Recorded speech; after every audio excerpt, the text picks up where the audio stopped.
თუ ფიქრობთ, რომ გოგონების გალიაში ჩაკეტვა ნორმალურია, მაშინ ეს ვიდეო არ უნდა ნახოთ. შეგიძლიათ გააგრძელოთ სკროლა. მაგრამ თუ ფიქრობთ, რომ ამ განცხადებაში რაღაცა მცირედით არასწორია, ან თუ ფიქრობთ, რომ გოგონების ძაღლებთან ყოფნის იდეა ვთქვათ პრობლემურია, მაშინ ნამდვილად უნდა დარჩეთ აქ. რადგან ეს ზუსტად ისაა, რაც ამჟამად ხდება გაერთიანებულ სამეფოში და მთავრობა ამას განზრახ გიმალავთ. რადგან grooming ბანდების მდგომარეობა ბევრად უარესია ვიდრე გვეგონა.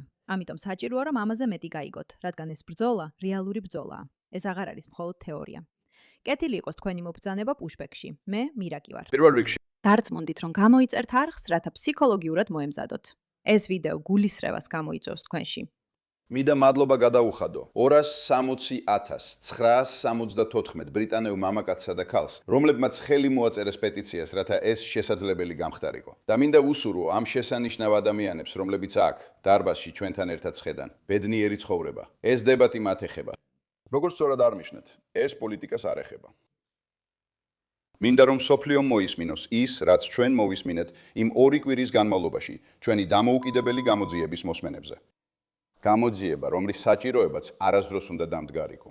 კარგი, თუ ჯერ არ იცით გაერთიანებულ სამეფოში მიმდინარე grooming ბანდების შესახებ, იქ ახალგაზრდა გოგონებზე სისტემატურად სექსუალურად ძალადობდნენ და როგორც მიხვდებით, ეს ძირითადად არალეგალი იმიგრანტების მიერ ხდებოდა გაერთიანებულ სამეფოში. და მთავრობა ამაზე დუმილს ინარჩუნებდა. ამ კაცმა რუპერტ ლოუმ გადაწყვიტა, რომ საკმარისია და თავად ჩაატარა გამოძიება, სადაც ასობით ადამიანი მოვიდა და საკუთარი ამბები გააზიარა.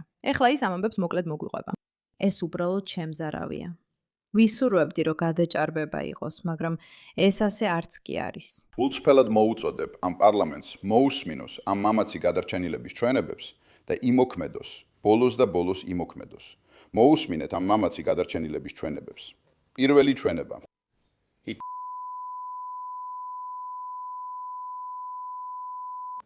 მაშასე, მათ დაიწყეს. მოიტანეს ჯეკ დენიელსის ბოთლი, რომელიც ახლა ცარიელია და დამისხეს ჭიქაში. გახსნეს თავსახური და გააგრძელეს. ის იქ იყო. ამ დროს მე ვიტავი 12 ან 13 წლის 13. კიდევ ერთი ჩვენება. კაცებმა დამიჭირეს. თითოეულმა თავის რიგში მაიძულეს ორალური სექსი გამეკეთებინა და მიკავებდნენ ხელებსა და ფეხებს.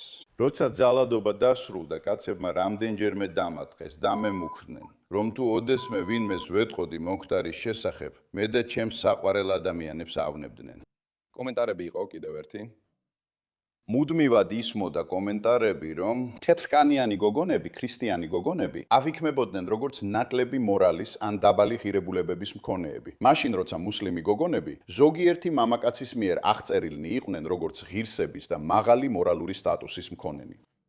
ეს შედარებები გამოიყენებოდა იმის გასამართლებლად, თუ როგორ მეკცეოდნენ და ასევე იმისთვის, რომ კიდევ უფრო დაემცირებინათ და ეკონტროლებინათ. კიდევ ერთი, ის თვითონაც თეთრკანიანი ქალი იყო, რომელიც ჩემი აზრით შესაძლოა თავადაც მსგავსი манипуляციის მსხვერპლი ყოფილიყო. And has obviously now married into the family, shouting obscenities at us. Throughout the whole sentencing, she was constantly saying, liars, lying white. She said to me that God will be the witness for what happens to me. Another. Race did play a part and motivated the selection or demographic of the victims. Throughout my exploitation, the other girls I encountered, or who were alongside me, were almost exclusively white. Another, she had a baby by him, and his dad was an imam. His dad knew, and he got his son married and said that he wasn't allowed to see the child. They look after their own community. Another. Over the course of the I was by multiple police officers in different parts of the country. ქვეყანა. ცუდად გრძნობ თავს. ცუდად გრძნობ თავს. შეგიძლია წარმოიდგინო, რომ ხარ ახალგაზრდა გოგონა, რომელიც იცის, რომ სისტემა, რომელიც უნდა გიცავდეს, ის ადამიანები, ის პოლიციელები, ვისთანაც უნდა გაიქცე და უთხრა, რომ რაღაც მოხდა, სწორედ ისინი არიან, ვინც გაუპატიურებენ. ისინი საკუთარ საზოგადოებას იცავენ. განა ვერ ვეცნობიერებთ, რამდენად გაუცრუეთ იმედი ჩვენსავე საზოგადოებას. და როგორ უყურებენ ამას, როგორ აკვირდებიან ამ ამბავსა და მის ირგვლივ სიჩუმეს, რომ ისევ და ისევ, რომ არა X, ჩვენ ამაზე არც კი გავიგებდით. და ისინი ფიქრობენ საკუთარ თავში, რომ შეუძლიათ ეს ნებისმიერი სხვა ცივილიზაციისთვისაც გამოიყენონ, რადგან მათ არ აინტერესებთ. მათ აქვთ ყველა მტკიცებულება. მათ აქვთ ამაზე ყველა ანგარიში. მათ ყავთ ეს გოგონები, რომლებიც მამაცად გამოვიდნენ წინ. და მთავრობა არაფერს გააკეთებს, რადგან ჩვენ გვაქვს საკმარისი პოლიტიკური ძალა, ასე რომ შეგვიძლია ეს სხვაგანაც გამოვიყენოთ. განა ვერ ვაცნობიერებთ, რომ ეს რეალური საფრთხეა ყველა საზოგადოებისთვის. კიდევ ერთი. მან სიგარეტი ჩააქრო ბავშვის სახეზე. კიდევ ერთი. მან სიგარეტი ჩააქრო ბავშვის სახეზე. კიდევ ერთი. ეს მაშინ დაიწყო, როცა მე 13 წლის ვიყავი. 7 3 წელიწადში ალბათ 600 ან 700-მა სხვადასხვა კაცმა ჩემზე იძალა და. კიდევ ერთი. ისინი მანქანის სიგნალს მისცემდნენ და შემდეგ ბავშვთა სახლის თანამშრომელი ბავშვს წაიყვანდა წინაკართან. მის ორივე მხრიდან სისხლი მომდიოდა, როგორც ვაგინიდან, ასევე უკანა გასავლიდან და იმდენად შეშუპებული ვიყავი, რომ ვერ ვჯდებოდი. საავადმყოფოს პერსონალს უთხარი, რომ ჩემს სასმელში რაღაც ჩამიყარეს და არ ვიცოდი რა მოხდა, რადგან სიმართლის თქმის ძალიან მეშინოდა. არაფერი უკითხავთ. უბრალოდ წამლები მომწეს და სახლში გამიშვეს. მე 15 წლის ვიყავი. მე 15 წლის ვიყავი. როგორ შეიძლებოდა რომ კითხვები არ დაესვათ? კიდევ ერთი. დასვენების დღეებსა და AIDS-ის დროს ყველაფერი უფრო მძაფრდებოდა. წვეულებები უფრო დიდი ხდებოდა, უფრო უარესი და უფრო ძალადობრივი. მეტი ადამიანი იყო ჩართული, მეტი გოგო. წვეულებები უბრალოდ უფრო დიდი იყო. კიდევ ერთი. ძირითადი კონფლიქტი, რაც მე მქონდა რელიგიურ მხარესთან, ის იყო, რომ მე ქრისტიანად გავიზარდე. ვატარებდი ჯვარს, რადგან ეს ჩემთვის ძალიან განსაკუთრებული იყო. უბრალოდ ჩემს გასატეხად იხენებდნენ. მითხრეს, სად არის ახლა შენი ღმერთი? გაგწირა ღმერთმა, კიდევ ერთი. ეს ყველა თეთრკანიანი გოგო იყო. ყველა სახლში, სადაც კი მივდიოდი. მახსოვს, ვიღაცამ ფურგონის უკანა კარი გაავო და დავინახე 15-20 გოგო, ჩაკეტილი ძაღლის გალიებში. კიდევ ერთი. ძაღლები შემოიყვანეს და საერთოდ ვერ ვიძროდი. არსად მქონდა წასასვლელი. გონია ყველაზე საშიში ის იყო, რომ საერთოდ ვერ ვიაზრებდი რა ხდებოდა. ჩემ გარშემო კაცები იყვნენ, არც შეშინებულები, არც შეძრწუნებულები, არც დამხმარეები. უბრალოდ იღებდნენ ვიდეოს და იცინოდნენ. ფულზე დებდნენ ფსონს, შეძლებდა თუ არა ძაღლი ჩემთან სექსს. დიახ, მე ვიყავი და ძაღლი. კაცმა უბრალოდ სახეზე ხელი მომკიდა, პირდაპირ თვალებში მიყურებდა. უნდოდა ჩემი გატეხვა დაენახა და გამოუვიდა კიდეც. და მინდა რომ ეს ყველაფერი შეწყდეს და აღარასდროს დაემართოს სხვა ბავშვებს. მინდა რომ ხალხმა რეალურად იმოქმედოს, რაღაც გააკეთოს და აღარ ეშინოდეთ. ასე ეშინოდეთ. შემიძლია საათობით ვაგრძელო.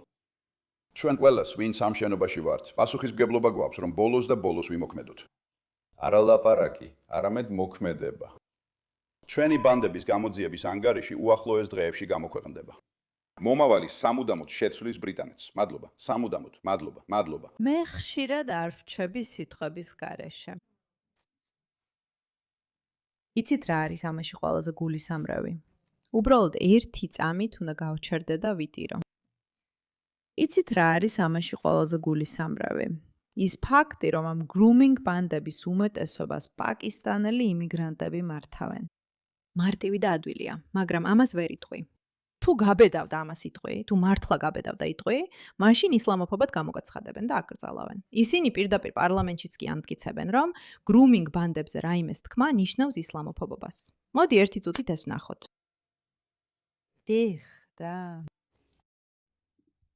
და პირველივე წელს ამან გამოიწვია 500,000 დაკავება და 4,000-ზე მეტი გოგონას დაცვა. ამით ვამაყობთ, მაგრამ ეს სადმარისი არ იყო. მაგრამ მხოლოდ იმის გამო, რომ დაუბედეს სიმართლის თქმა, რომ ეს იყო რასობრივად მოტივირებული დანაშაულები, ისეთ ადგილებში, როგორიცაა როთერჰემი, სადაც ძირითადად პაკისტანელი მუსლიმი კაცები თეთრ გოგონებს ძალადობდნენ, ობდნენ. მე დამადანაშაულეს ისლამოფობიაში, რასისტული მემარჯვენე ნარატივის გაძლიერებაში, როგორც უნდა ითქვას, ჩემი საკუთარი კონსერვატიული პარტიის კოლეგების მიერ. ეთანხმება თუ არა მარჯვენა მხარე, ეთანხმება თუ არა პატივცემული ბატონი, რომ ეთნიკურობის აღრიცხვა სწორია. აუცილებელია თუ გვინდა ინსტიტუციური შიში დავძლიოთ. დიდი მადლობა. პოლიციაში, სოციალური მუშაკებში, სკოლებში, ჩვენს მედიასა და პოლიტიკურ პარტიებში. და თუ მსხვერპლთათვის სამართლიანობის მიღწევა გვინდა. დიახ, ნამდვილად უნდა გაუმკლავდეთ ამას, რადგან ამ სიგიჟეს მოусმინეთ. ფულის თემებზე.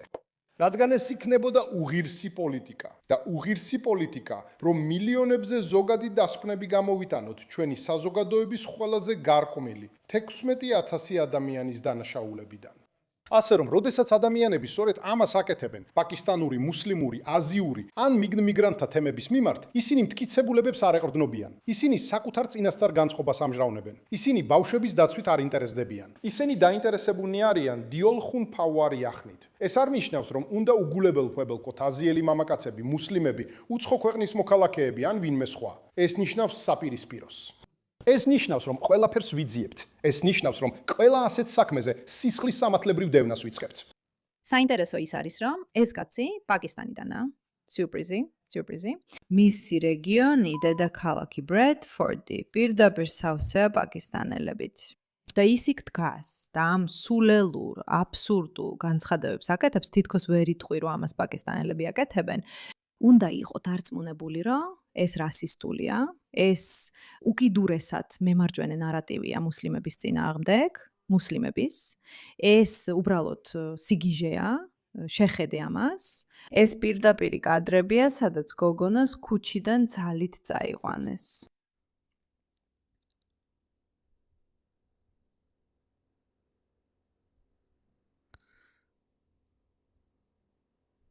ნახე, რამდენი ხალხია ახლოს და ისინი არაფერს აკეთებენ.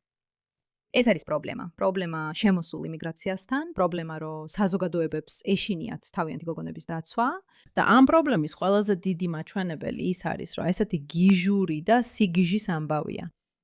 არსებობს ათასობით ჩვენება, რომლებიც პირდაპირ გულისამრევია, თითოეული მათგანი ცალ-ცალკე. და ეს უბრალოდ თითქოს ხალიჩის ქვეშ იწმინდება, რადგან თუ ამაზე ისაუბრებ, რასისტად გამოგიყვანენ. ეს ასე ვერ გაგრძელდება. ამას ვერაფერი გააგრძელებს. ეს უბრალოდ ვერ გაგრძელდება. მადლობა ყურადღებისთვის ამ საკითხზე.